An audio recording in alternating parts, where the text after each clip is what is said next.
بسم الله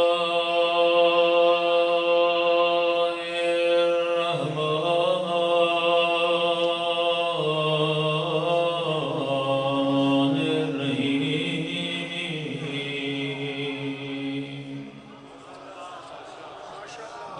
الحمد لله رب العالمين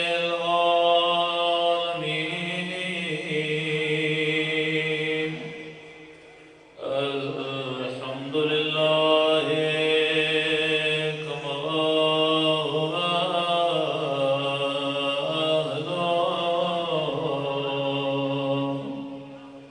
الصلاة والسلام على سيد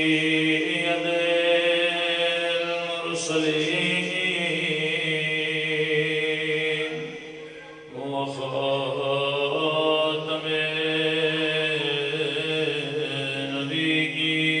النبيين أبي القاسم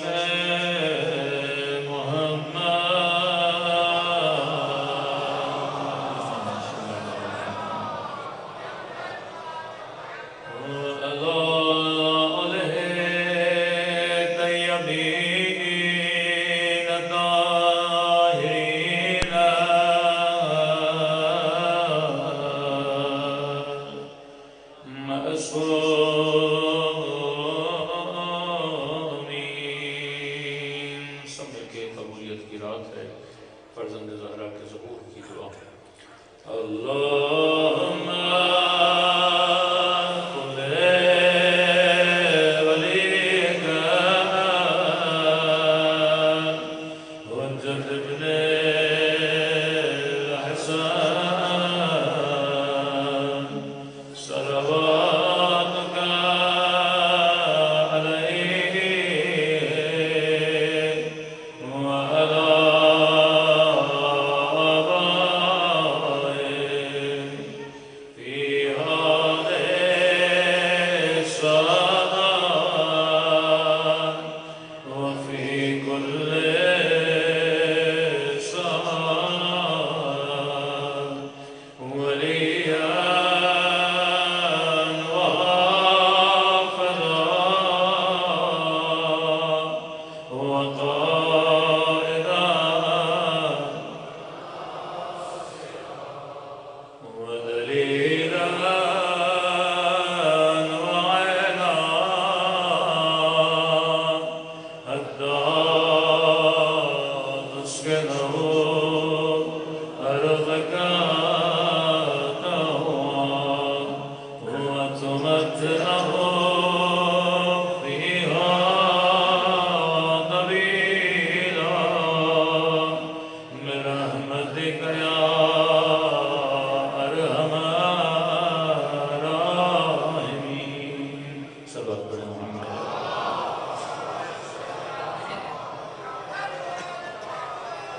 بسم اللہ الرحمن الرحیم رب اشرح لي صدری ویسر لي امری واحلل عقدۃ من لسانی یفقهوا قولی اما بعد فقد قال سبحانہ وتعالی فی محکم کتابہ بسم اللہ الرحمن الرحیم قد جاءکم من اللہ نور وکتاب مبین صلوات پڑھے محمد وعلی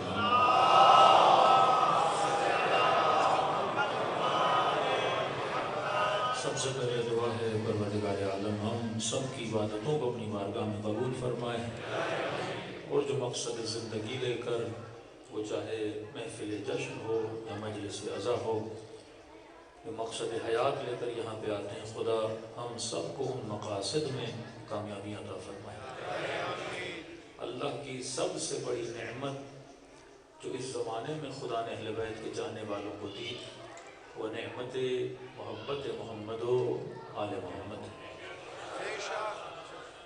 آج اگر خدا کسی کو باکمال بنانا چاہے تو اسے محبت محمد و آل محمد عطا کرتا ہے دیکھیے ہمارے بدن کی کوئی قیمت نہیں ہے لیکن جب اس کی نسبت اہل بیت سے ہوتی ہے آپ اٹک سے پیدل لاہور جاؤ ان قدموں کی کوئی قیمت نہیں ہے لیکن یہی قدم اگر پیدل نجف سے کربلا جائیں تو کہا کہ قدموں کی خاک سے ملائکہ اپنے بروں کو مس کیا کرتے ہیں۔ حدیث نے تو یہ کہا النظر الی وجہ علی عبادہ، علی کے چہرے کو دیکھنا عبادت ہے۔ پھر معصوم کہیں اگر تیرا چہرہ نجف علی کی زیارت ہو جائے اور یہ چہرہ واپس اٹک واپس آئے تو کہا اس چہرے کو 3 دن تک دیکھنا عبادت ہے۔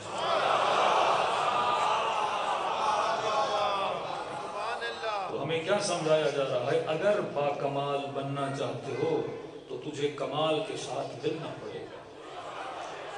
اگر چاہتے ہو کہ ہمیشہ عزت دار رہو تو تجھے جو عزت دار ہستیاں ہیں ان کے ساتھ جڑنا پڑے گا۔ لیکن ہم شیعوں پہ ایک بہت بڑا اعتراض ہوتا ہے، وہ اعتراض یہ ہے کہ جناب یہ جشن کی مجلس، یہ عزا کی مجلس، یہ کربلا میں جانا، یہ اہل بیت کے قبور پہ جانا، تو کہا کہ آپ جاتے کیوں ہو وہاں، مجلس میں آتے کیوں ہو؟ تو ہم نے کہا یہاں آتے ہیں خدا کو ان ہستیوں کا واسطہ دیتے ہیں تاکہ خدا ان پاک ہستیوں کے صدقے میں ہماری دنیا بھی آباد کرے، ہماری آخرت بھی آباد کرے۔ تو کہنے لگے دیکھو قرآن کی آیت ہے، اللہ کا حکم ہے نحن اقرب الیہ من حبل الورید، میں خدا تمہاری شہرت کی رگ سے زیادہ نزدیک ہوں۔ کہ جو خدا اتنا نزدیک ہے تجھے نجف جانے کی ضرورت کیا ہے؟ جو خدا اتنا نزدیک ہے تجھے کربلا جانے کی ضرورت کیا ہے؟ جو خدا اتنا نزدیک ہے گھر میں بیٹھ کے اللہ سے مانگو، محفل جشن میں جانے کی ضرورت کیا ہے کہ 10 لوگ چٹھیاں لکھیں کہ مولانا آج اولاد نہیں ہے دعا کرائیے گا، بیمار ہوں دعا کروائیے گا، رزق میں تنگی ہے دعا کروائیے گا۔ تو خدا تو خود کہہ رہا ہے کہ میں شہرت کی رگ سے زیادہ کیا ہوں؟ قریب ہوں۔ لہٰذا کس سے مانگو؟ اللہ سے مانگو۔ در حسین پہ جانے کی ضرورت کیا ہے؟ در سیدہ پہ جانے کی ضرورت کیا ہے؟ در امام حسین پہ جانے کی ضرورت کیا ہے؟ معصوم فرماتے ہمیشہ یاد رکھو نحن ابناء الدلیل، فرمایا شیعہ کا عقیدہ وہ ہوتا ہے جو دلیل کی بنیاد پہ بنایا جائے۔ اگر مدافع عقائد اہل بیت بننا چاہتے ہو تو ضروری ہے اپنی نسلوں کو عقیدوں میں کیا یاد کراؤ؟ دلیلیں یاد کراؤ۔ کل کوئی پوچھے کہ یا علی مدد کیوں کہتے ہو تو جواب یہ نہیں آنا چاہیے کیونکہ میرے ابا حضور کہتے تھے، جواب یہ آنا چاہیے کیونکہ خیبر میں رسول نے کہا تھا۔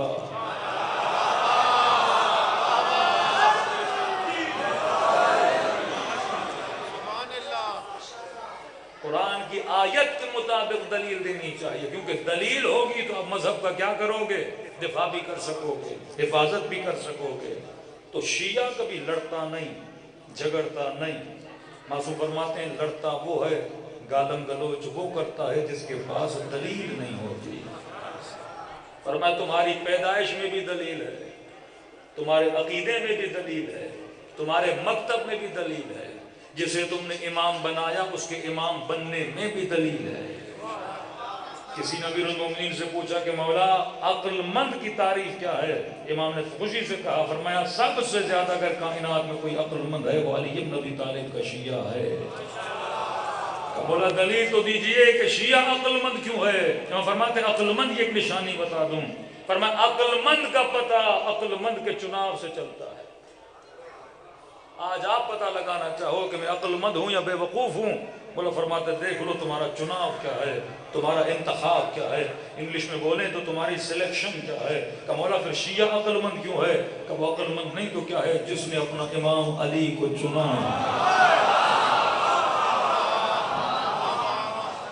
علماء فرماتے اگر امیر المؤمنین کی امامت کے لیے ایک آیت بھی نہ ہو، ایک حدیث بھی نہ ہو، ایک روایت بھی نہ ہو، پھر بھی علی کو امام بننا چاہیے تھا، کیونکہ علی امام عقل ہے۔ آج اپنی عقل سے پوچھو، عقل چلتی ہے فطرت کے مطابق۔ مثال کے طور پہ اس مجمع میں کوئی ایسا بندہ ہے جسے کنجوس سے پیار ہو؟ آپ بولیں کہ مولانا ہمیں کنجوسوں سے بڑا عشق ہے۔ بندہ خود کنجوس ہوگا پر اگلا اسے کنجوس کہے گا تو ناراض ہو جائے گا، لیکن کنجوس کو بھی سخی کہو تو کیا ہو جاتا ہے؟ خوش ہو جاتا ہے۔ یا آپ نے کسی مدرسے میں نہیں پڑھا، یہ الہی مدرسے نے تیری فطرت کے اندر رکھا تھا کہ فطرت بشر کنجوسوں کی عاشق نہیں بنتی، سخیوں کی عاشق بنتی ہے۔ اس مجمع میں کوئی ایک بچہ مجھے دکھا دیجئے جو کہے کہ میں بھگوڑوں کا عاشق ہوں۔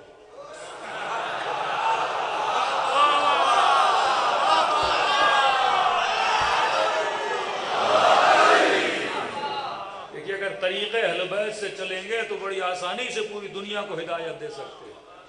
ہمارا مسئلہ یہ ہے کہ ہم نام لیتے ہیں، ہمارا مسئلہ یہ ہے کہ ہم نام لیتے ہیں۔ قرآن کہتا ہے نام نہیں لو، صفت بتاؤ۔ قرآن کیا کہتا ہے؟ کیا بتاؤ؟ صفت بتاؤ۔ نام بتانے کی ضرورت نہیں ہے، کیونکہ اللہ نے فطرت کے اندر فیصلہ کیا ہے کہ تو نے عاشق کس کا بننا ہے، تم نے محبت کس سے کرنی ہے، تم نے نفرت کس سے کرنی ہے۔ یہ دنیا کے کسی مدرسے میں نہیں سکھایا گیا، آپ کی فطرت میں تھا۔ ہر بندہ سخی سے کیا کرتا ہے؟ محبت کرتا ہے۔ ہر بندہ بہادر سے کیا کرتا ہے؟ محبت کرتا ہے۔ کوئی بھی بندہ ظالم کا عاشق نہیں ہوتا۔ ہر بندے کے دل میں مظلوم کے لیے کیا ہوتی ہے؟ حمایت ہوتی ہے۔ اب جتنی صفات کمال ہیں انہیں جمع کرتے جاؤ۔ عقل کہے گی شجاع سے محبت کرو۔ دیکھیں ایک مناظرہ ہوا تھا نا، دعا بھی کیجئے یاسین قادری صاحب کے لیے، بیچارے زندان میں ہیں، اللہ انہیں رہائی عطا کرے۔ سارا بغض اس ایک جملے کی وجہ سے تھا، سارا بغض ایک جملے کی وجہ سے۔ انہوں نے کہا کہ کچھ مسلمان جنگ احد میں بھاگ گئے تھے، تو ساتھ میں بیٹھے والے مفتی نے کہا کہ آپ غلط کہہ رہے ہیں اور آپ توہین کر رہے ہیں۔ اب کئی لوگوں نے کہا کہ یہ کیسی بات ہے توہین کر رہے ہیں؟ وہ جو مفتی کہہ رہا ہے توہین کر رہے ہیں اپنی جگہ صحیح ہے، کیونکہ اس کی فطرت میں بھی عشق کمال کے ساتھ ہے۔ وہ جسے مان رہا ہے اسے کیا سمجھ رہا ہے؟ با کمال سمجھ رہا ہے۔ اب اگر آپ کسی ایسی صفت کا ذکر کرو گے جو صفت کمال نہیں ہے، بھاگنا کمال تھوڑی ہے، میدان کو چھوڑنا کمال تھوڑی ہے۔ بھائی آپ کا باپ بھی اگر بھاگ گیا ہو، کوئی بولے آپ کا باپ بھاگ گیا تھا، اچھا لگے گا؟ کسی کا باپ نشئی ہو اور چار لوگوں میں بولو اس کا باپ نشئی ہے، اچھا لگے گا؟ کیونکہ باپ سے کیا ہے؟ محبت ہے۔ آپ نہیں چاہو کہ اس کے ساتھ کسی ایسی صفت کو جوڑا جائے جو صفت کمال کی صفت نہیں ہے۔ اس نے جو وہاں پہ اعتراض کیا وہ فطری اعتراض تھا، کیونکہ وہ صفت کو کمال نہیں مان رہا تھا، اور جس سے محبت کرتا تھا اسے باکمال مانتا تھا۔ یہ کنفیوژن مسلمانوں میں بڑا ہے، جیسے مانو وہ باکمال، جو صفت ہے وہ کمال کی ہے ہی نہیں۔ تو کہا کہ آپ جو کہہ رہے ہو وہ صحیح نہیں کہہ رہے۔ انہوں نے کہا میں لفظ بدل دیتا ہوں، اب کہتا ہوں بھاگے نہیں تھے، تشریف دکھا کر چلے گئے۔ تو کہا کہ ہاں یہ جملہ صحیح ہے، کیونکہ یہ لفظ ادبی اعتبار سے تھوڑا باکمال لفظ ہے کہ فلاں تشریف لے کر آیا، فلاں تشریف لے کر چلا گیا۔ تو فطرت میں اللہ نے ایک چیز رکھی ہے، فطرت عاشق کمال ہے۔ سخاوت کمال کو بولتے ہیں، شجاعت کمال کو بولتے ہیں، بہادری کمال کو بولتے ہیں، اچھے حسب و نسب کا ہونا کمال کو بولتے ہیں۔ اب اگر آپ اپنی عقل سے پوچھو کہ امام کسے ہونا چاہیے، جتنے آپشن ہے سامنے رکھو، تو عقل کہے گی امام اسے بنا جو سب سے بڑا بہادر ہو، امام اسے بنا جو شجاع ہو۔ ٹی وی پر مناظرہ موجود ہے، گفتگو موجود ہے۔ قاری حنیف قریشی صاحب اینکر نے کہا کہ رمضان کے دن تھے، کہا کہ اصحاب رسول میں سب سے بڑا شجاع کون تھا؟ انہوں نے کہا بلا اختلاف سارے مانتے ہیں سب سے بڑے شجاع کا نام کیا تھا؟ علی ابن ابی طالب۔ ضربت علی یوم الخندق افضل من عبادت الثقلین۔ شب ہجرت موت کے بستر پہ سونے والے کا سب سے بڑا عالم کون تھا؟ فوراً کہا کہ علی ابن ابی طالب۔ نبی نے فرمایا انا مدینۃ العلم وعلی بابھا، کہ حسب کے اعتبار سے کہ بہترین حسب، بہترین نسب علی ابن ابی طالب۔ کہ بچے کا علی جیسے بچے کسی کے نہیں، الحسن والحسین سیدہ شباب اہل جنت۔ کا زوجہ علی کی زوجہ جیسی کسی کی زوجہ ہی نہیں۔ کا علم میں علی، حسب میں علی، نسب میں علی، شجاعت میں علی، ہر شے میں بولتا گیا علی۔ تو کہا کہ قبلہ ایک سوال کرو، یہ بتائیے چاروں میں افضل کون ہے؟ آپ نے علم میں بھی پہلا رکھا، شجاعت میں بھی پہلا رکھا، حسب میں بھی پہلا رکھا، نسب میں بھی پہلا رکھا۔ کہ چار اکابر امت ہیں، ان میں سب سے افضل کون ہے؟ یہاں پہ کہتے دیکھیے ہمارے بڑوں نے کہا ہے، بڑوں کی ایک ترتیب ہے کہ علی بن ابی طالب فضیلت کے اعتبار سے یہاں چوتھے پر ہیں، اور یہ ترتیب ہمارے یہاں بنائی گئی ہے۔ یہاں امیر المومنین فرماتے خدا کا شکر کرو، خدا نے تجھے عقل مند بنایا۔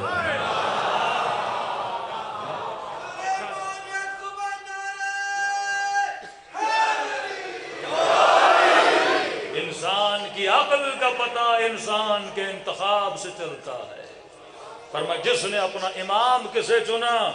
علی کو چنا۔ ایک جملہ کہوں اگر ناراض نہ ہوں۔ کسی نے کہا مولانا یہ بتائیے پاکستانی کون عقل مند ہے یا بے وقوف ہے؟ اور مولا کیا فرماتے ہیں؟ عقل مند کا پتہ عقل مند کے چناؤ سے چلتا ہے۔ میں نے کہا الحمدللہ عقل مند ہے جن کا وزیر اعظم شہباز شریف ہو، جن کی سلیکشن یہ ہو تو وہ کیا ہونا چاہیے؟ عقل مند ہونا چاہیے۔ یہی معاملہ تاریخ اسلام کا ہے، جس نے علی کو چنا وہ سلمان کہلایا۔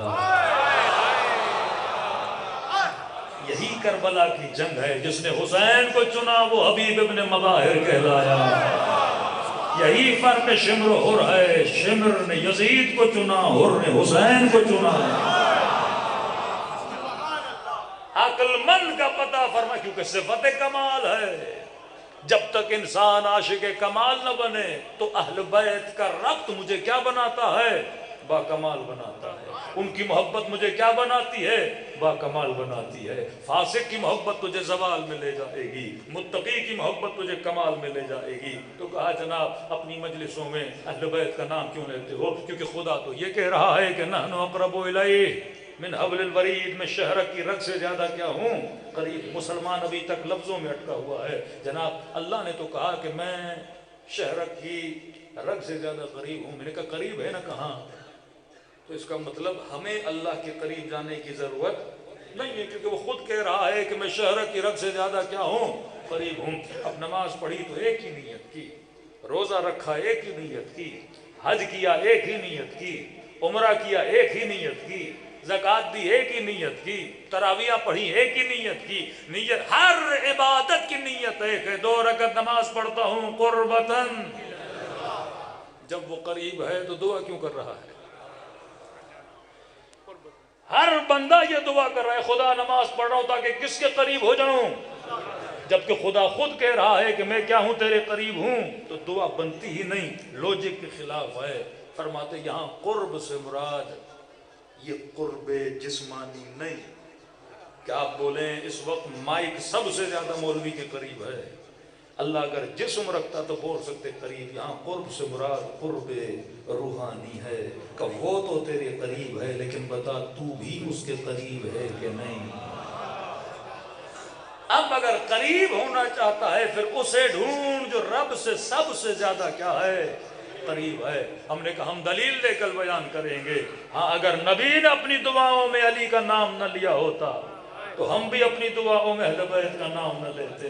اگر اللہ نے نہ کہا ہوتا مجھے محمد کا واسطہ دو، ہم کبھی رسول کا واسطہ نہ دیتے۔ اہل سنت کی کتاب ہے، نام ہے مروج و ذہب، ملتا رسول خدا بیٹھے تھے۔ جس طرح آج سے لوگ آتے ہیں دعا مانگنے کے لیے، نبی کی قبر پہ جاتے ہیں، کربلا جاتے ہیں، اولیاء اللہ کا واسطہ دیتے ہیں۔ جب نبی خود تھے اس وقت امت آتی تھی، کہتے بیمار آیا، پریشان آیا، بے اولاد آیا، قرضدار آیا، یا رسول اللہ آج میرے حق میں دعا کیجئے۔ کہتے نبی جب بھی دعا کرتے تھے، نبی کے دعا کرنے کا انداز ایک تھا۔ کس انداز میں دعا کرتے تھے؟ اہل سنت کی کتاب ہے۔ فرمایا نبی جب ہاتھوں کو بلند کرتے تھے، بیمار کے لیے، پریشان کے لیے، قیدی کے لیے، اسیر کے لیے، جب بھی دعا کی اس طرح سے دعا کی، اللہم ارحم علی فلان بحق علی، اے خدا فلاں پر رحم کر، کس کے صدقے میں؟ علی کے صدقے میں۔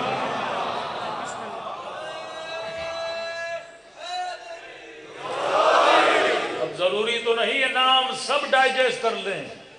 کہ کچھ ایسے تھے جو نبی کے حضور میں بیٹھے تھے، انہوں نے دیکھا پہلا بیمار آیا کہا بحق علی، دوسرا قرضدار آیا کہا بحق علی۔ جو بھی آتا ہے نبی جب بھی دعا کرتے ہیں کسی کا واسطہ دیتے ہیں؟ علی کا واسطہ دیتے ہیں۔ جبکہ علی گھر میں ہیں، ہم سامنے بیٹھے ہیں۔ کہا کہ یار یہ انصاف نہیں ہے، دیکھو 10 مرتبہ علی کا نام لیا، کبھی تیرا نام لے لیں، کبھی میرا نام لے لیں، تاکہ ہمارا دل بھی خوش ہو جائے کہ امت کے غریبوں کے لیے دعا کی جا رہی ہے تو دوسرے دوستوں کا بھی تو نام لینا چاہیے۔ اس نے کہا دیکھو صبر کر، صبر کا پھل میٹھا ہوتا ہے۔ کہ کیسا صبر کا؟ دیکھ دنیا آتی ہے علی کا نام لیتے ہیں، ایک دن آئے گا جب علی خود بیمار ہو جائیں گے تو مجبوری کی حالت میں یا تیرا نام لینا پڑے گا یا میرا نام لینا پڑے گا. کہتے ہیں وقت گزرا، واقعہ مکے کا، پھر نبی مدینے گئے. اتفاق سے یہ لوگ بھی بیٹھے تھے. امیر المومنین رسول خدا کی خدمت میں فرمایا یا رسول اللہ آج علی کی طبیعت ناساز ہے، ذرا میرے حق میں دعا تو کیجئے. تاریخ لکھنے والا لکھتا ہے یہ دونوں ایک دوسرے کو کوہنیاں مارنے لگے. ارے وہ دن آ گیا جس کا انتظار تھا. اب دیکھنا یا نبی تیرا نام لے کر دعا کریں گے یا میرا نام لے کر دعا کریں گے. لیکن مصطفیٰ نے دعا کے لیے ہاتھوں کو بلند کیا، بڑے عجیب انداز میں دعا کی. فرمایا اللہم ارحم علی علی بحق علی، اے خدا علی پر رحم کر علی کے صدقے.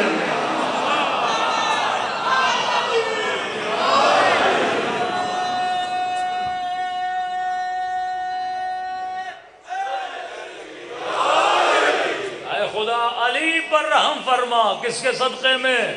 علی کے صدقے میں. اب سنا تو برداشت نہ ہوا، کہنے لگے یا رسول اللہ یہ کیسے انصاف کی بات ہے، جب دنیا آتی ہے علی کا نام لیتے ہیں، آج علی آئے ہیں پھر بھی علی کا نام لیا ہے. بس رسول نے دیکھنا تھا، سارے جلا نمایا ہوئے. کہنے لگے اے مسلمانوں تم علی کی بات کرتے ہو، جب میں نبی اپنے لیے دعا کرتا ہوں تو پھر بھی خدا کو علی کا واسطہ دے کر دعا کرتا ہوں.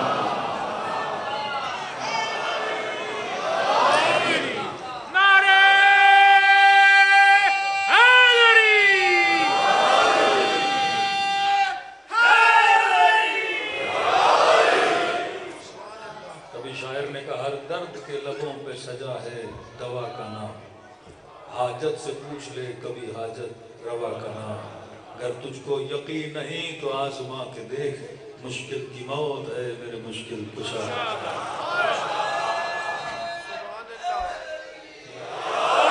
جب اعتراضات بڑھے تو امیر المؤمنین رسول کی خدمت میں آئے.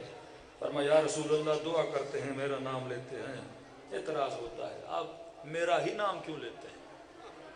فرمایا علی جب دعا کے لیے ہاتھوں کو بلند کرتا ہوں پوری کائنات کو دیکھتا ہوں، میرے بعد رب کی دربار میں سب سے زیادہ محبوب بندہ کون ہے؟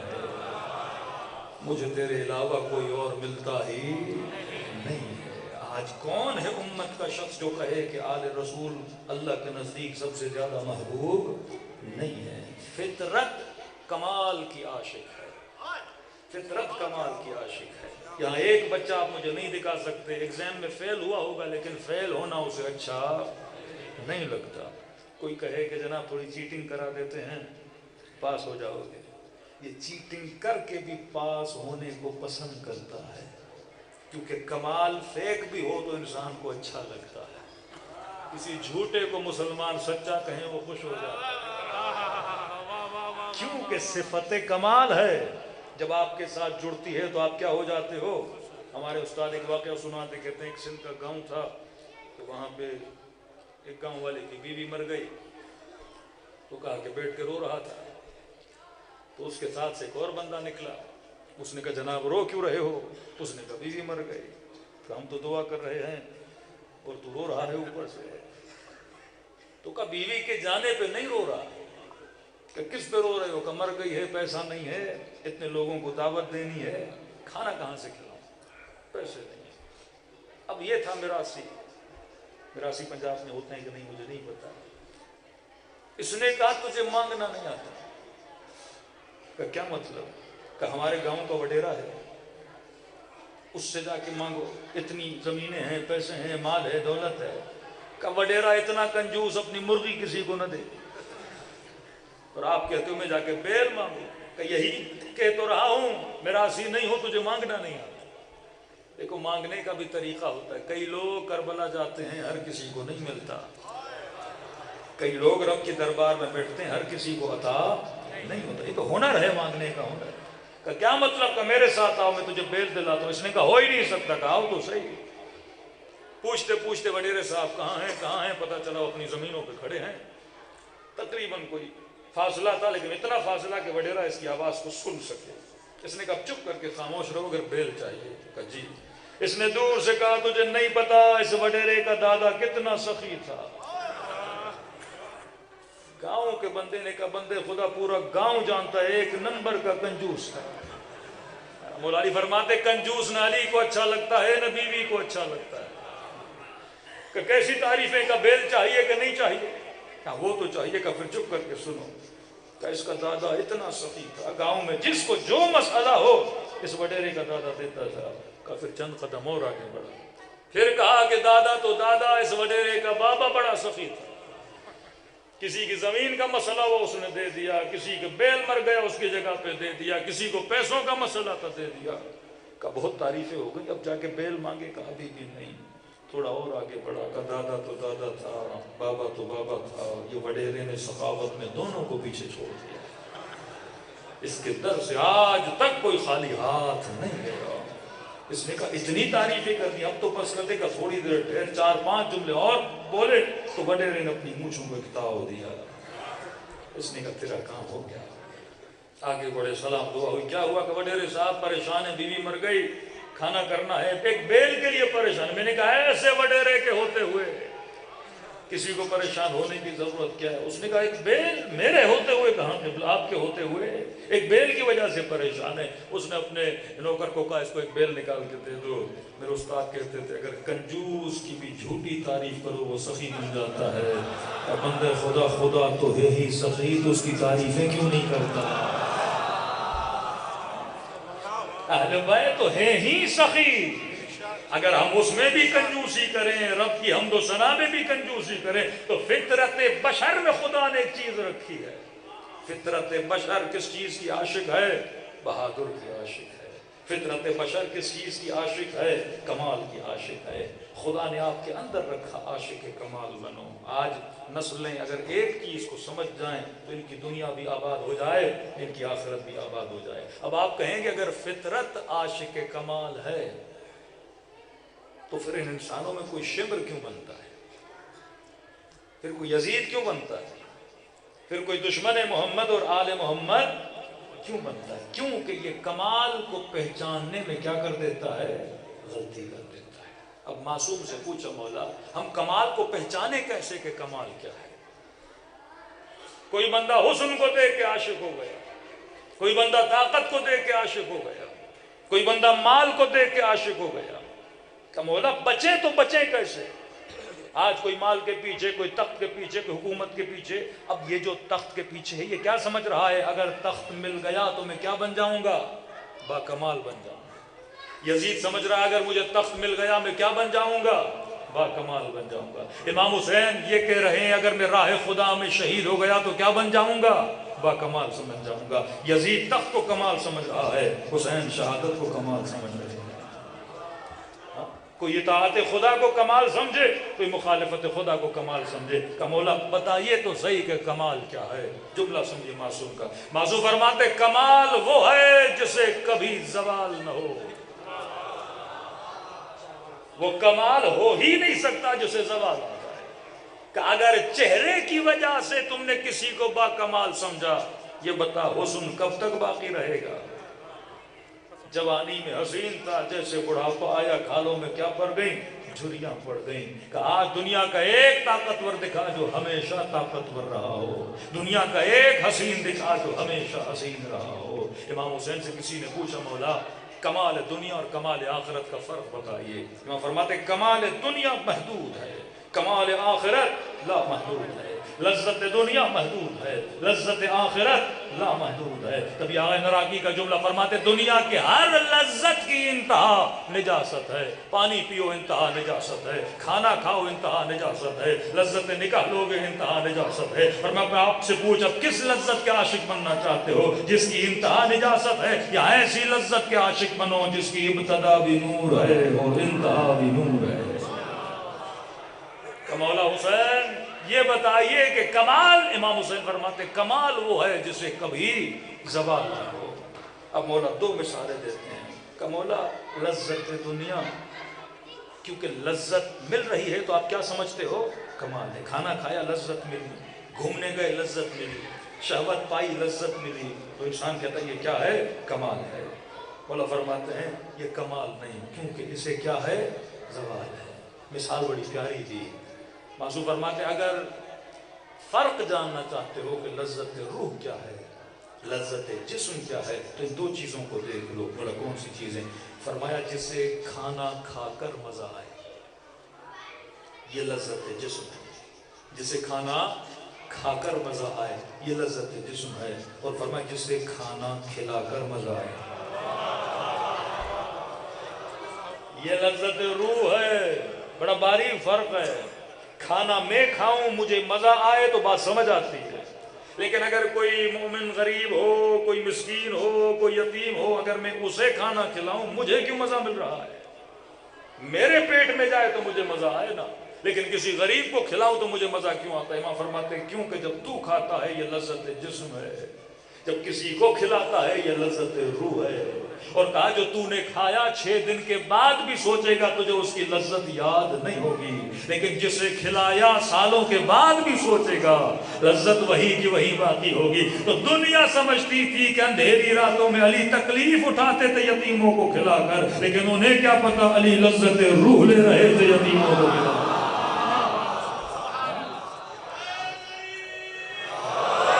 زندہ دلیل دوں، اگر خدا نہ خواستہ کسی کا باپ مر جائے، بیٹا مر جائے، غم ہے. بندہ جب جنازہ اٹھائے گا کتنا روئے گا، لیکن یہ غم کیا ہمیشہ ویسے کا ویسا رہتا ہے؟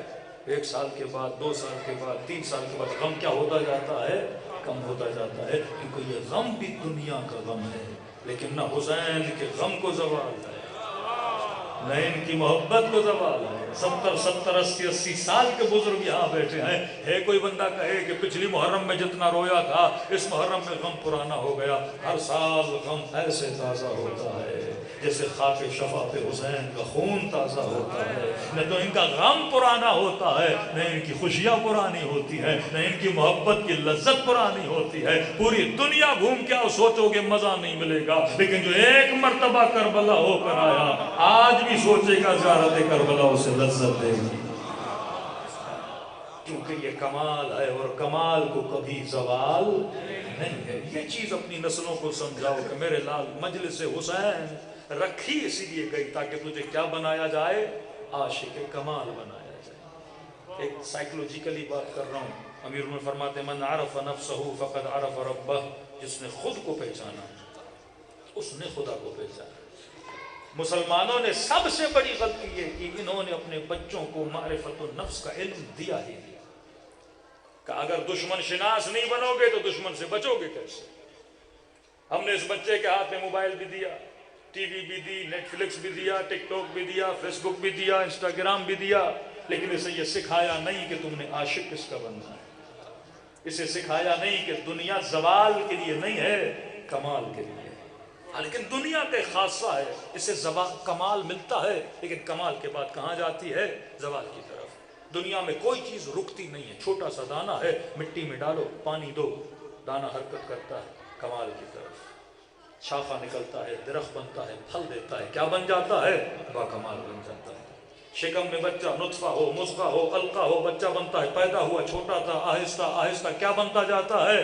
با کمال بنتا جاتا ہے. لیکن یہ جسم ہے، یہ کمال پہ پہنچنے کے بعد پھر سفر زوال کو شروع کرتا ہے.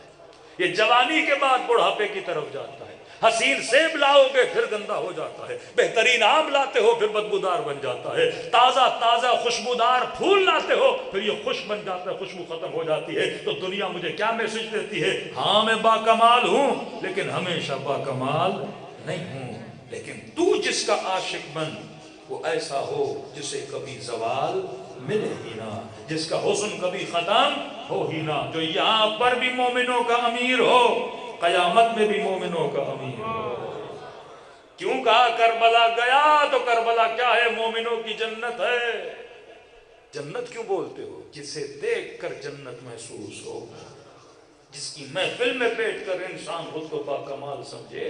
تو فرمایا یہاں تو کس کے لیے آیا ہے؟ عشق کمال کے لیے. لیکن کیا تھا؟ ہم نے اپنے آپ کو سمجھنے کی کوشش نہیں کی. یہی فطرت اگر آپ اپنے بچوں کو سمجھاؤ، ایک بچے کو سیب دو، کہو میرے لال یہ سیب کھانے کے لیے ہے یا عشق کے لیے؟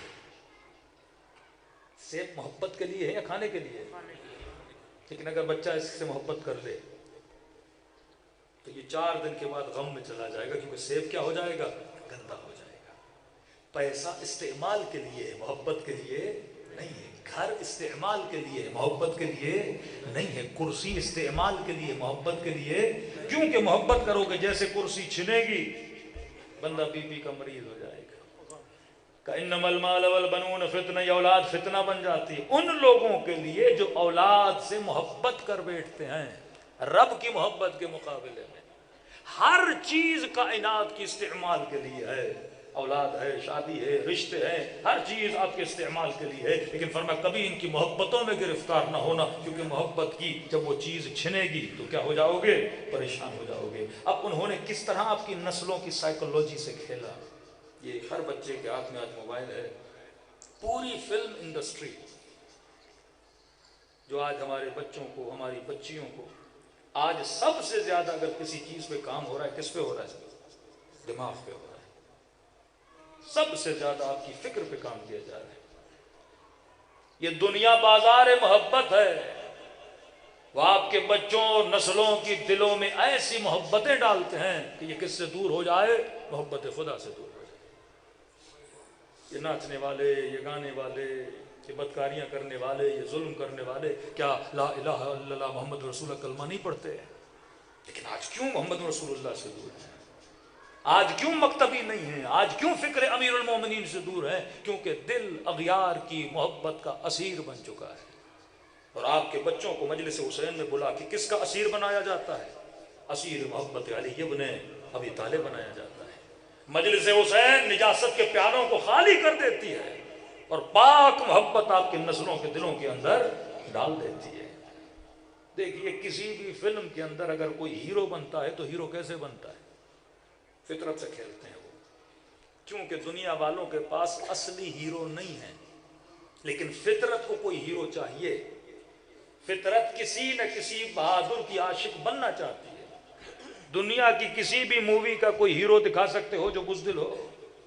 ہم یورپ گئے کہ مولانا بچوں کو سمجھائیے. میں نے کہا کیا سمجھائیں؟ کہ اسٹور پہ جاتے ہیں، چھوٹے چھوٹے بچے ہیں، شرٹس لینا چاہتے ہیں تو کئی شرٹس پڑی ہوتی ہیں، کہتے ہیں ہم نارمل کلر کی مولانا ان کو شرٹ دلاتے ہیں. لیکن بچہ کہتا نہیں بابا مجھے وہ شرٹ دو جس پہ اسپائڈر مین ہو،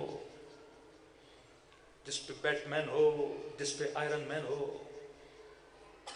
میں نے کہا بچے کا قصور نہیں، اس نے کسی بہادر کو کسی فلم میں دیکھا ہے. اور فطرت کس کی عاشق ہے؟ بہادر کی عاشق ہے. اسپائڈر مین کبھی ایسا نہیں ہوگا جو لوگوں کو نہ بچائے. وہ ہمیشہ کیا کرے گا؟ ایک مکہ مارے گا، 10 لوگ زمین پہ گر جائیں گے. آپ کو پتا بھی ہے مکہ بھی جھوٹا، گرنے والے بھی جھوٹے، لیکن دیکھتے ہوئے مزہ بڑا آتا ہے. آدھا سندھ چائے کے ہوٹلوں پہ چائے کے کپ پی رہا ہوتا ہے اور مکے دیکھ رہا ہوتا ہے. یہاں آپ امیر المومنین کی جنگ سن کے نعرہ مارتے ہو، وہاں وہ مکے پہ نعرہ مارتے ہیں کہ جناب اتنے بندوں کو کیا کر دیا. فطرت کی آواز ہے، کیونکہ فطرت بہادر کے لیے واہ واہ کرتی ہے، فطرت حسن کی تعریف کرتی ہے. کبھی وہ دنیا میں ہزاروں میں سے حسیناؤں کو چن کے لاتے ہیں، کبھی وہ دنیا میں ایسے ایسے فیک رول ماڈلز بناتے ہیں. اب معصوم فرماتے یہ پہچان، یہ جو حسن ہے یہ نقلی ہے، یہ میک اپ والا حسن ہے، یہ پانی لگانے سے ختم ہو جاتا ہے، یہ چہرے کے دھونے سے ختم ہو جاتا ہے. یہ جو فلموں میں بہادر ہے حقیقت میں اس کے مکے سے نہ کوئی مرتا ہے، یہ چور کو بھی دے کے بھاگ کے چلا جاتا ہے. اب شکر خدا ادا کرو، انہوں نے اپنی نسلوں کو فیک بہادر دیے اور مجلس حسین نے تجھے عباس اور علی جیسے اصلی بہادر دیے. ہمیں کسی فیک رول ماڈل کی ضرورت ہی نہیں. خاتون ہو تو اسے سیدہ زینب جیسا کردار دے دیا. آپ کے پاس فیک رول، پوری امت میں جائیے کس کے پاس خواتین کے 4 رول ماڈل دکھا دیں اور حقیقت میں وہ رول ماڈل ہو. یہ نہیں کہ اسے میک اپ کیا گیا ہو. شیعوں سے دشمنی کیوں ہے؟ ایک فقہی مسئلہ. اکثر خواتین پوچھتی مولانا کیا ہم بیوٹی پارلر کھول سکتی ہیں؟ تو مراجع کا فتویٰ ہے، کہا وہ بیوٹی پارلر جس میں نارمل بیوٹی کا کام ہو، لیکن جس بیوٹی پارلر میں تدلیس ہو وہ خواتین کے لیے کھولنا کیا ہے؟ حرام ہے. اب آپ کو مولانا یہ تدلیس کیا ہے؟ کہ تدلیس کا مطلب کسی بدصورت کو خوبصورت بنانا، کہ یہ حرام ہے. بندے کی شادی ہے، کلر مثلا بالکل ڈارک ہے، ایسا میک اپ کر دیا 50 سال والی 30 سال والی دکھنے لگے، تو کہا یہ تدلیس حرام ہے، کیونکہ کیا ہے؟ دھوکہ ہے. اب محسوس کرنا کسی خاتون نے میک اپ کیا، مثلا شکل صورت کی اچھی نہیں تھی، اور بیوٹی پارلر ایسا تھا کہ گویا پلاسٹک سرجری کر دی اپنے میک اپ سے، خوبصورت ہو گئی۔ اب 50-60 ہزار کا خرچہ چہرے پہ لگا کے، آپ تو اس چیز کو زیادہ محسوس کرتے ہوں گے نا، پنجاب کے بڑے لوگ میک اپ بڑا کرتے ہیں، اتنا میک اپ کر کے وہ بیچاری خاتون آئے اور کوئی اور خاتون ہاتھ میں پانی کا جگ لے کے کھڑی ہو، آتا ہی اس کے منہ پہ مارے، تو بتاؤ جس کے منہ پہ یہ پانی پڑے گا اور اس کی اصلیت جب باہر آئے گی وہ بیچاری کیا محسوس کرے گی؟ کیونکہ پانی کیا کرتا ہے؟ اصلیت کو ظاہر کرتا ہے۔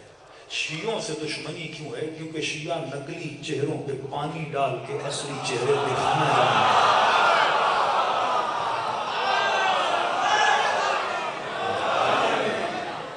ہمیں ہے کوئی خوف کہ ہم نے امیر المومنین کو مانا، کل کوئی امیر المومنین کے لیے کچھ جملہ کہے؟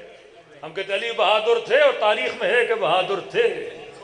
وہاں میک اپ جو مفتیوں نے کیا ہوا ہے، آدھی بنو امیہ پہ کیا کیا ہوا ہے؟ میک اپ کیا ہوا ہے۔ آدھے لوگوں پہ سارے مفتی دن رات کیا کر رہے ہیں؟ تدریس کا کام کر رہے ہیں، میک اپ کا کام کر رہے ہیں، اور حسین کی مجلس جب ہوتی ہے تو سارا میک اپ اتار دیتی ہے۔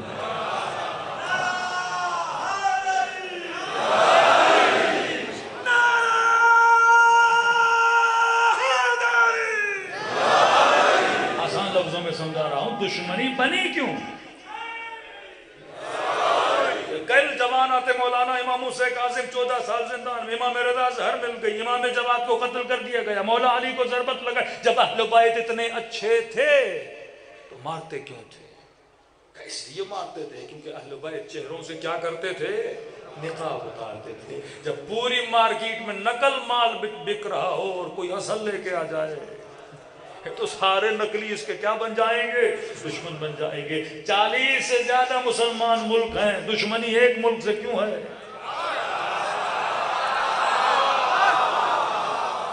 کبھی سوچا کرو۔ اب آپ بولو کیونکہ وہ کلمہ پڑھتے ہیں اس لیے دشمنی ہے، اب آپ بولو کیونکہ وہ نماز پڑھتے ہیں اس لیے، نماز تو سارے 40 کے 40 پڑھتے ہیں، حج عمرہ زکوٰۃ خیرات تراویح سارے کر رہے، اس ایک سے دشمنی کیوں ہے؟ کیونکہ وہ اصلی ہے، وہ نسلی ہے، کیونکہ اس کی گولیاں صرف کارخانے میں پڑی نہیں ہیں، وہ صرف دکھاتا نہیں ہے، وہ چلاتا بھی ہے، وہ للکارتا بھی ہے۔ یہ رنگ ان کو پسند نہیں ہے، وہ یہ چاہتے ہیں کہ امت صرف اللہ ہو اور ہو اور ہو اور ہو کرتی رہے، باقی اس کے اندر دماغ کی کوئی گھنٹی نہ بجائی جائے۔ تبھی امیر فرماتے ہیں من عرف نفسہ فقد عرف ربہ، اپنی سائیکولوجی کو پہچان۔ یہ بچہ اگر کسی کریکٹر کا عاشق بن گیا، فطرت ہے اس کی یہ بہادر کا عاشق بنے گا، وہ بہادر مووی میں ہو، وہ بہادر ڈرامے میں ہو، فطرت اس کی حسن کا عاشق بنے گا، وہ حسن صورت میں ہو، وہ حسن تصویر میں ہو، وہ حسین منظر میں ہو، یہ عاشق بنے گا۔ فطرت میں ہے ایک اچھی آواز انسان کو اچھی لگتی ہے، وہ کسی گلوکار کی کیوں نہ ہو، کیونکہ فطرت حسن اور کمال کو کیا کرتی ہے؟ پسند کرتی ہے۔ یہ تمہارا کام ایسے سمجھاؤ کہ میرے لال وہ با کمال تو ہے لیکن اس کے کمال کو زوال ہے، ہمیشہ کے لیے با کمال نہیں ہے۔ ایسے کہ عاشق بن جو جب کائنات میں ہے تب بھی ذکر خدا کرے، اور جب سر کٹ جائے تو پھر بھی نو کے نیزہ پہ رب کا ذکر کرے، یہ با کمال ہے۔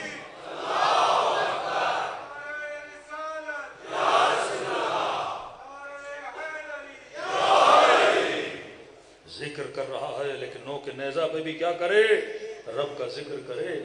جو جس خاک میں دفن ہو وہ خاک خاک شفا بن جائے، جو جس جون کے لیے دعا کرے اس کے بدن سے خوشبو آنے لگے، یہ کمال ہے۔ ہم تو مر جائیں تو بدن بدبو دینے لگے، لیکن جو با کمال ہے دنیا میں بھی با کمال، آخرت میں با کمال بھی۔ دوسرا ٹاپک، بس 10 سے 15 منٹ آپ کو زحمت دوں گا۔ آج کوشش یہ ہے کہ آپ کی نسلیں صرف کیا کریں؟ ذکر کریں، کیونکہ 40 ملک ذکر خدا تو ہو رہا ہے نا، کہیں بند تو نہیں ہوا۔ مکہ، مدینہ، تراویح، نمازیں، پورا زور مسلمان کا اور مفتی کا کیا ہے؟ ماہ مبارک رمضان آنے والا ہے، کوشش ہے کہ پورے قرآن کو 30 دنوں میں اپنی تراویحوں میں کیا کیا جائے؟ پڑھا جائے۔ اتنی اسپیڈ سے کہ نہ سننے والے کو پتا ہے کیا چل رہا ہے، نہ پڑھنے والے کو پتا ہے کہ میں کیا پڑھ رہا ہوں۔ وہ کہتے ہیں ذکر کرو، ہمیں ذکر سے کوئی خطرہ نہیں ہے۔ دن رات ذکر کرتے رہو. ملتان چلے جائیے 4-4 5-5 منزلہ بلڈنگیں بنائی گئی ہیں جہاں اللہ ہو اور ہو اور ہو کا ذکر لگا ہوا ہے. آج تک دیکھا اس پہ پابندی لگے نہیں لگتی. کیوں کہ دشمن کو ذکر سے خطرہ نہیں, دشمن کو فکر علی سے خطرہ ہے. ہم تو تھے ہی فکر والے, ہم خالی ذکر والے نہیں تھے. 1400 سال سے امت کیا کرتی رہی, ذکر کرتی رہی, ذکر کرتی رہی, ذکر کرتی رہی. نماز پڑھو, روزہ رکھو, حج کرو, قرآن پڑھو, قرآن پڑھو. کیا یہ قاری قرآن نہیں تھے جو قاتل اہل بیت بنے؟ کہ یہ حافظ قرآن نہیں تھے جو قاتل امیر المؤمنین بنے؟ تو صرف ذکر سے انسان کو ہدایت نہیں ملتی جب تک انسان کس کو بلند نہ کرے, فکر کو. آئے قراتی کا جملہ یاد رکھنا, فرماتے ہیں کہاں یا علی کہنا اور کہاں علی کے ساتھ رہنا. دنیا کا آسان ترین کام ہے علی کہنا, یہ بھی کمال ہے, لیکن اس سے با کمال بننا چاہتے ہو تو علی کے ساتھ رہنا سیکھو. میں نے ایک حقیقت بھی بتائی لیکن لطیفہ بھی ہے, جشن کی مجلس ہے تو بیان بھی کر دو. تہران کے مولانا کہتے محرم کا مہینہ, اور مجلس پڑھنے کے بعد لیٹ نائٹ گھر گیا. گھر جانے کے بعد کیا دیکھا, کسی چور صاحب نے زحمت کی ہے اور گھر کے کمرے کا جتنا سامان ہے وہ صحن میں بڑی چادر بچھائی اور سارا سامان اس کے اندر کیا کیا ہے, جمع کیا ہے. کہتا میں نے کہا تہران کا مطلب یہ کہ مولوی بھی شیعہ, چور بھی شیعہ. اگر مجلس میں کسی کا موبائل نکل جائے تو بھائی جس کا نکلا وہ بھی مومن, جس نے نکالا ہوگا وہ بھی اپنا ہی ہوگا, سیدھی بات ہے. تو اس نے کہا کوئی بات نہیں, اہل بیت کا چاہنے والا ہے, چوری کی اگر عادت ہے, اللہ نے میرے دل سے کیا کر دیا, معاف کر دیا. کہتا صحن میں درخت تھا, میں درخت کے پیچھے چھپ گیا. میں نے کہا جتنا سامان اٹھانا ہے اٹھا کے لے جائے, یقیناً بیچارہ ضرورت مند ہوگا. مولانا کہتے ہیں گھر میں تھا کیا میرے پاس, لیکن اس کی لالچ ختم ہونے کا نام ہی نہیں لے رہی. اس نے کہا کہ نہیں, جو 4-5 کپ بھی ہیں وہ بھی مولوی کے لے کر جاؤں گا. کہا برتن اٹھائے, کپ اٹھائے, چمچ اٹھائے, قالیچے اٹھائے, جو ملا اسے اس نے کیا کیا, جمع کیا, اور اتنا سامان جمع کر دیا. آخر میں اس نے گٹھڑی کو باندھا. اب جب اٹھانے لگا تو گٹھڑی اٹھ ہی نہیں رہی, گٹھڑی اٹھ ہی نہیں رہی. ذکر کا عادی تھا, بچپن سے ماں نے ایک چیز سکھائی تھی, میرے لال جب چیزیں نہ اٹھیں تو ایک نام لیا کرو. اس نے کٹڑی اتارتے وقت کہا کہ یا علی مدد. مولوی صاحب کہتے ہیں یہاں تک میں نے برداشت کیا, لیکن جب کہا یا علی مدد اور وہ میرے گھر کا سامان یا علی مدد کہہ کے اٹھا رہا تھا, کہتے ہیں میں درخت سے جلدی فوراً پیچھے آیا اور میں نے کہا چور صاحب زحمت تو نے بڑی کی, لیکن یہ تو بتا میں نے حسین حسین کر کے جمع کیا, تو ایک یا علی کر کے سارا لے جائے گا. صلوات پڑھے بولا کہ شاید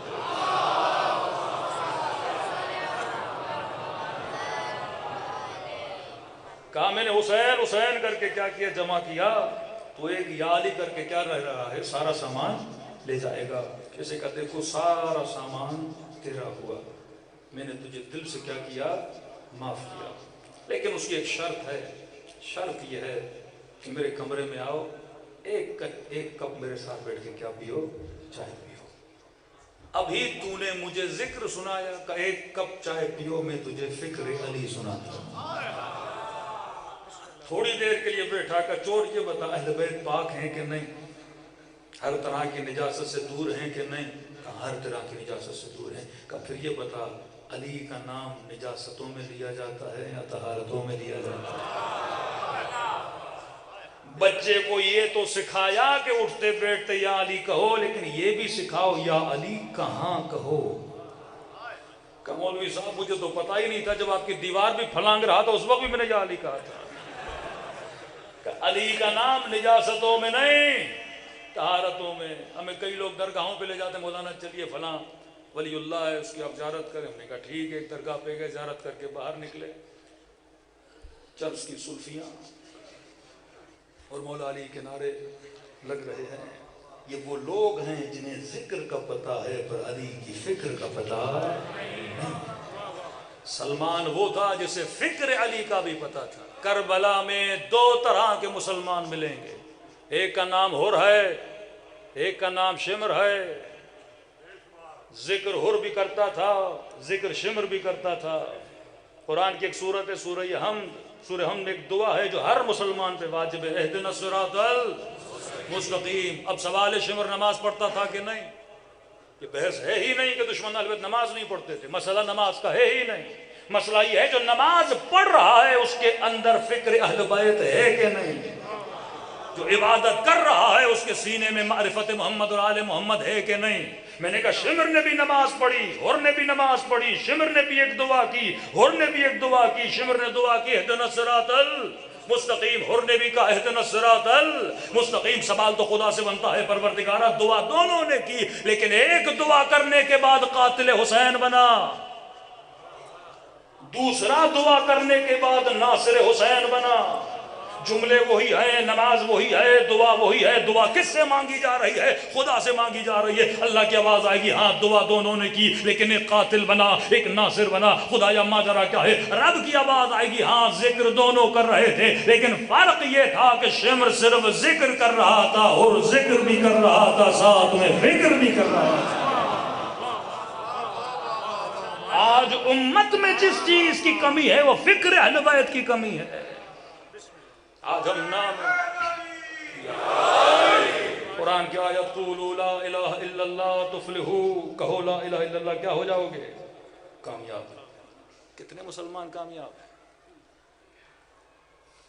انگریز آج کامیاب نظر آتا ہے یا مسلمان؟ ذلتوں میں ہم، خاریوں میں ہم، بدبختیوں میں ہم، مائگریشن میں ہم۔ آج دنیا کا بظاہر سپر پاور کون؟ انگریز۔ آج 40,000 مسلمانوں کو مارنے والا کون؟ یہودی۔ کہاں ہے مسلمان کامیاب؟ لیکن قرآن کہتا ہے قولوا لا الہ الا اللہ تفلحوا۔ پھر قرآن کی آیت الصلاۃ تنہی عن الفحشاء والمنکر، نماز انسان کو گناہ سے بچاتی ہے۔ پھر نماز نے شمر کو گناہ سے کیوں نہیں بچایا؟ پھر نماز نے ابن ملجم کو قتل علی سے کیوں نہیں بچایا؟ پھر آج نماز مفتیوں کو، مولویوں کو، دنیا داروں کو، نماز پڑھ بھی رہا ہے، رات کو مسجد میں نماز پڑھتا ہے، صبح جا کے گناہ کرتا ہے۔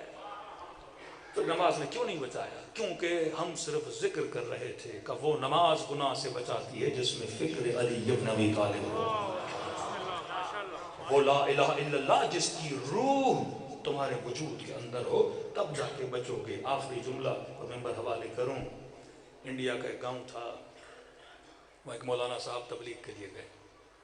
ایک تو ہماری بیچاری خواتین، ہماری قوم شارٹ کٹ کی عادی ہو چکی ہے، ہم ہر چیز ہر مسئلہ کہاں سے حل کرتے ہیں؟ شارٹ کٹ سے حل کرتے ہیں۔ مولانا بیٹا سدھر نہیں رہا، کوئی ذکر دیجیے۔ خواتین کہتی مولانا شوہر کی محبت میں کمی آ گئی ہے، ذکر دیجیے۔ کوئی کہتی ہے سانس بہو کا بڑا جھگڑا ہے، ذکر دیجیے۔ تو میں کہتا ہوں ہمیشہ دو مولوی خوش رہتے ہیں، ایک تعویذ والا، ایک جو میری طرح مجلسیں پڑھتا ہے۔ باقی بیچ کے بیچارے مولانا پیش امام اتنے خوش، مالی اعتبار سے خوش تو وہ بھی ہیں، مالی اعتبار سے خوش نہیں رہتے۔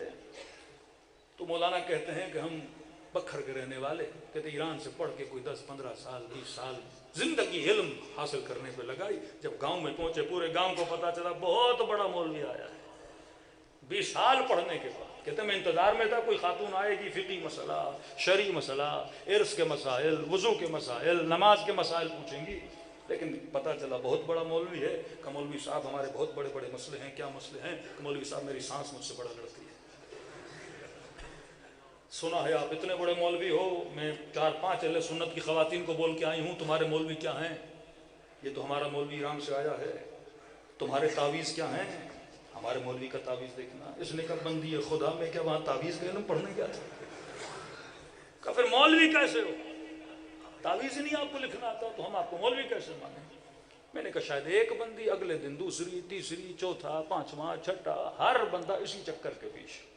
کہتا ہے سر پکڑ کے بیٹھ گیا، نہ کوئی مسجد میں رش ہوتا ہے، نہ لوگوں کا رجوع ہوتا ہے۔ کہ چھٹے امام کی حدیث پڑھی، لوگوں میں جب جاؤ تو کہا کلموا الناس بقدر عقولہم، لوگوں سے وہ بات کرو جتنی ان کی عقلیں ہیں۔ کہتا ہے پھر آئی یہ خاتون، میں نے کہا دیکھو آپ سچ کہہ رہی تھی، علم تو میں نے بڑا حاصل کیا ہے، لیکن میں ذرا آپ لوگوں کو چیک کر رہا تھا، ایسا نہیں کہ پہلے ہی دن میں اپنی مہارت دکھانا شروع کر دوں۔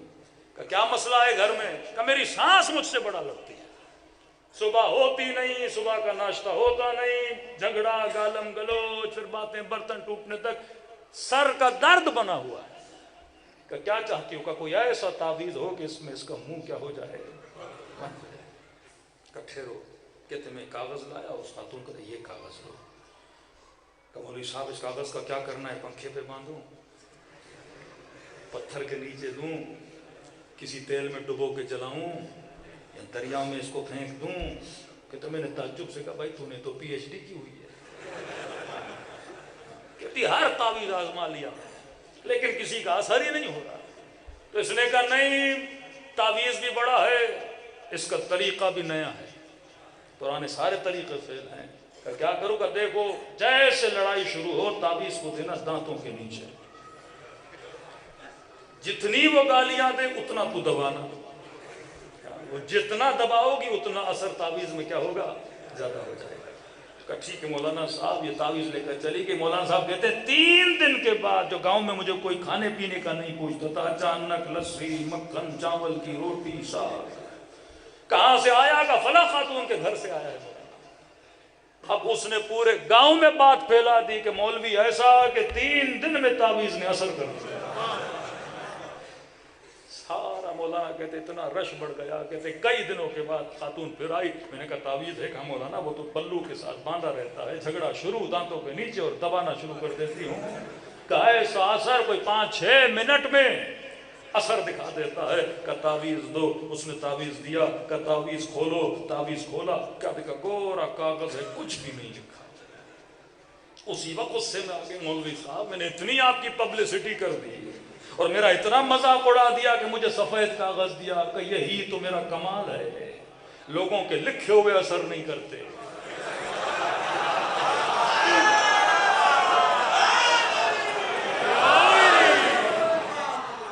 لکھے ہوئے اثر نہیں کرتے، اور میں نے سفید دیا، اثر کیا۔ کہ دے مجھے کاغذ۔ کہ بندی خدا اگر پہلے دن سے علی کے فرمان پہ عمل کرتی تجھے کسی تعویذ کی ضرورت نہ پڑتی۔ کہ میں سمجھی نہیں کہ یہ تعویذ کا اثر نہیں تھا، علی کے فرمان کا اثر تھا کہ جب بھی لڑائی ہو بہترین کام یہ ہے کہ خاموشی اختیار کرو۔ مسئلہ یہی ہے کہ ہم فرامین اہل بیت پہ عمل نہیں کر رہے۔ اب علی والا ہو گھر میں سکون نہ ہو، علی والا ہو اولاد اس کے لیے باعث سکون نہ بنے، جھگڑے گھر میں ہوں، اگر گھر دیکھنا ہو تو امیر المؤمنین سیدہ فاطمہ الزہرا کا ارے کربلا ایک بی بی نہیں ہے جس نے امام حسین پہ اعتراض کیا۔ کیا تربیت کی، کسی کو اکبر بنا دیا، کسی کو قاسم بنا دیا۔ ہم شارٹ کٹ کے پیچھے ہیں لیکن ہم فرامین اہل بیت سے کیا ہیں؟ دور ہیں۔ صرف لفظ نہیں، صرف نام علی نہیں، بلکہ فکر امیر المومنین کو لیا کرو۔ یہ فکر ہے جو انسان کو کیا بناتی ہے؟ کامیاب بناتی ہے۔ انڈیا کا واقعہ، بس یہ جملہ کہہ کے ممبر آپ کے حوالے کر دوں۔ مولانا کہتے ہیں جیسے گاؤں میں پہنچا، اب دیکھو اگر فکر نہیں ہوگی، علم نہیں ہوگا تو قومیں کہاں پہنچتی ہیں۔ کہ گاؤں میں پہنچا، پورا گاؤں اہل بیت کا چاہنے والا۔ اب مولانا کا کام ہے لوگوں کو احکام سکھائے۔ کہ پورے گاؤں کو جمع کیا، کہ بھائی وضو، تیمم، غسل جنابت، ارکان نماز کچھ آتا ہے؟ مولوی صاحب کچھ بھی نہیں آتا۔ کہا کیوں؟ کہ اتنے سالوں سے کوئی جناب ہمارے پاس پڑھنے آتے، انہوں نے کہا کہ تمہاری نماز ہی علی علی کرنا ہے، ایک نعرہ لگاؤ سیدھا جنت کے اندر چلے جاؤ۔ کہا مسجد تو ہم نے بنائی نہیں، کہ پرانی باتیں تھی نا کہ مسجد علی کا مقتل ہے، تو مولانا کربلا گئے ہو کہاں؟ پھر کہا وہاں بھی نہیں جاؤ، حسین کا مقتل ہے۔ مسجد میں ایک علی شہید ہوا، وہاں تو 72 کو مارا گیا۔ پھر روایتیں پڑھنا شروع کی۔ فرمایا اگر نماز کی معافی ہوتی تو رسول کے لیے ہوتی، اگر نماز کی معافی ہوتی تو اہل بیت کے لیے ہوتی۔ الصلاۃ، یہ نماز جو ہے، فرمایا جس نے نماز کو خفیف سمجھا، چھٹے امام فرماتے ہیں وہ کبھی بھی ہماری شفاعت کی خوشبو بھی سونگ نہیں سکتا۔ سارے بیدار ہو گئے کہ مولوی صاحب بس ہم غفلت میں تھے، اب ہمیں بتاؤ نماز پڑھی کیسے جاتی ہے؟ کہ ہم پڑھنے کے لیے تیار ہیں۔ کہ ٹھیک ہے آ جاؤ۔ سارا گاؤں ایسے کا وضو کیا کہ مطلب وضو کیا ہوتا ہے؟ کہ اب 400 لوگوں کو وضو سکھاؤں تو کہتے ہیں وقت نماز بھی کیا ہو جائے، گزر جائے۔ مولوی صاحب نے کہا کوئی گاؤں میں نہر ہے؟ کہاں مولانا؟ آ جاؤ میں وضو کرتا ہوں، تم سب مجھے دیکھو اور کیا کرو؟ وضو کرو۔ مولانا صاحب کہتے ہیں نہر پہ چلا گیا، کلی کی، سارے دیکھ رہے ہیں، انہوں نے بھی کلی کی، ہاتھوں کو دھویا، ہاتھ دھوئے، چہرہ دھویا، چہرہ دھویا، سیدھا بازو، الٹا بازو۔ اب میں نے کہا دیکھو یہ سر کا مسا ہے، سارے گاؤں نے سر کا مسا کیا۔ اب مولانا جیسے پاؤں کے مسے کے لیے جھکے، کیچڑ بہت بن چکا تھا، مولوی پھسلا سیدھا بیچارہ نہر کے اندر۔ قوم تھی جاہل، قوم کیا تھی؟ جاہل۔ انہوں نے سمجھا وضو کا آخری حصہ یہ ہے، اس کے بجائے کہ مولوی کو نکالتے یہ سارے کے سارے نہر کے اندر۔ تبھی علماء کہتے ہیں جب جاہل قوم کے مولوی اور ذاکر پھسلتے ہیں تو پوری قوم پھسل جاتی ہے۔ لیکن تمہارے وجود میں علم ہوگا، کبھی کوئی تمہیں پھسلا نہیں سکے گا۔ حبیب کبھی نہیں پھسلا، سلمان کبھی نہیں پھسلا، جناب مقداد کبھی نہیں پھسلے، لیکن طلحہ پھسل گیا، زبیر پھسل گیا۔ یہ جنگیں جو دیکھتے ہو یہ پھسلے ہوئے مسلمان تھے۔ تبھی فرما علی مع الحق والحق مع علی، علی حق کے ساتھ ہے، حق علی کے ساتھ ہے۔ یہ نہ دیکھنا حق کہاں جا رہا ہے، یہ دیکھنا علی کہاں جا رہے ہیں۔ اگر پھسلنے سے بچنا چاہتے ہو، ایک نصیحت کر رہا ہوں، کم از کم ڈیلی 20 منٹ، میں فیس بک کو پلے صراط کہتا ہوں، چلتے جاؤ 20 گھنٹے، 4 گھنٹے۔ آج کاپی پہ کاؤنٹ کرنا کہ ڈیلی کتنے گھنٹے سوشل میڈیا استعمال کرتے ہو۔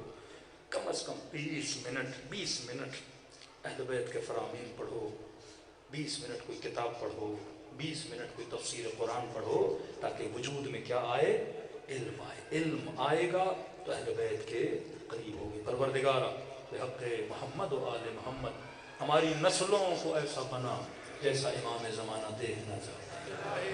خدایا شور کے ساتھ ہمیں شعور بھی عطا فرما، صرف شور نہیں ہونا چاہیے بلکہ انسان کے اندر شعور بھی ہونا چاہیے۔ خدایا بالاخص بانیان مجلس کی توفیقات میں اضافہ فرما، ان کے بچوں کو، ان کے نسلوں کو سیرت اہل بیت پہ چلنے کی توفیق نصیب فرما۔